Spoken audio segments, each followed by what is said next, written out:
zsákát, akkor egy szűrő. Tehát itt jön a csarnokból a 1, 2, 3 strang. Az egy az bejön ide, bemegy szűrőbe. Igen, és akkor a szűrőből alulról nyomatódik fel ebbe a sillóba, és ezzel az a baj, hogy felül mind füstöl.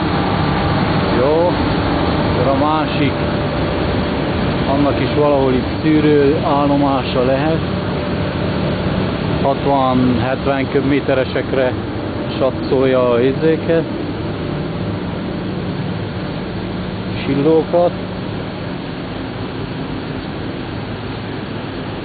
Termovaszt, ja, lehet, hogy a Termovaszt intézte a kazánt, és a Termovaszt még miket szokott, azt hiszem a